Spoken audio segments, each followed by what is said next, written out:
Let's go ahead and bring in Jonathan Fay. He's a former acting ICE director. And Katie Pavlich, Fox News contributor. Katie, so the president wants 3,000 people here illegally rounded up and detained every single day. Democrats are saying, as you know, setting a target like this is a recipe for, disaster and chaos. Take a listen to the chair of the Hispanic caucus up on Capitol Hill. That even some of them have asked to be deported, but these privately run prisons are keeping them for an extended period of time. Some of them bounced around from detention center to detention center across the country while they asked to be deported back to their home nation. They're unable to do that. What do you say?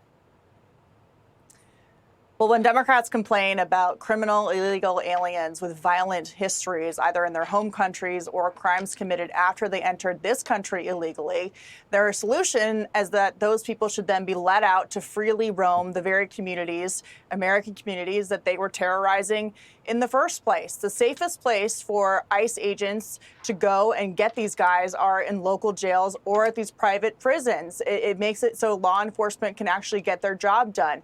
And the administration has put this number of 3,000 out there because the Biden administration let 15 to 20 million unvetted illegal immigrants into the country, many of them with criminal records, ties to terrorism from countries that have no vetting systems all over the world. And so Democrats continue to make this claim that these illegal immigrants that have been arrested for cause should somehow not be detained until they wait for their deportation, making it dangerous for the communities that they release them in and making it dangerous for ICE agents who have to then go in and get them off the streets.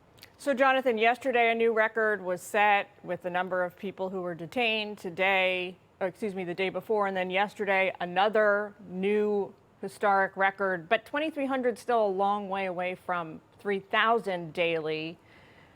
How long would you estimate it's going to take ICE to ramp up to meet the president's expectations?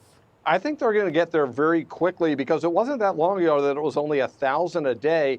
And the way they're going to get there is they're coming hard on these sanctuary cities, which Katie just mentioned. Those are a major impediment to deporting people in the safest way or to detaining people in the safest way because these are criminals in jail. So these sanctuary cities have been put on notice that they are violating federal statutes such as the Alien Harboring Act. So that's one way. The other way is they're expanding local cooperation through these 287G programs, which enable local law enforcement to work with ICE to arrest and detain illegal aliens. So those are expanding rapidly. I think the numbers expanded about 500 just since Trump's been in office. And then the third way is going to be this bill when it gets passed.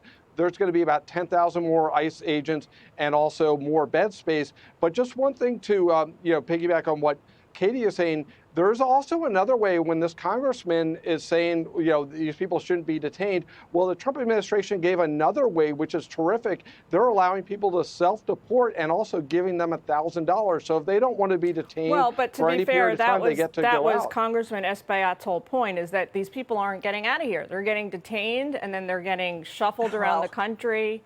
Katie, you get the last word. Well, there are two sets of people here. There are the gotaways, people who didn't try to maybe claim some kind of asylum, even if it was fraudulently, who are taking this option to self-deport back to their home countries. You've seen a number of these flights take place. But then you have the guys who came into the country as gotaways who didn't necessarily even turn themselves in to Border Patrol at a point of entry when they came across. They have no interest in being in the system. These are the guys that they're having to go get at nightclubs. These are the guys that are having to go raid as they engage in gang activity. These are the people they have to go arrest after they commit murders and rapes in this country. And so they're trying everything they can, but the resources are not unlimited. And the self-deportation aspect of this is a way for the Trump administration to get people to go without them having to deploy resources, especially when they need them to go against the most dangerous criminal aliens that are inside these neighborhoods. That point why I was asking Jonathan, how long is it going to take them to get to 700 more people a day? It's significant. Thanks to both of you for joining us this afternoon. Thank you. Thanks, Jillian. Hey, Sean Hannity here. Hey, click here to subscribe to Fox News YouTube page and catch our hottest interviews and most compelling analysis. You will not get it anywhere else.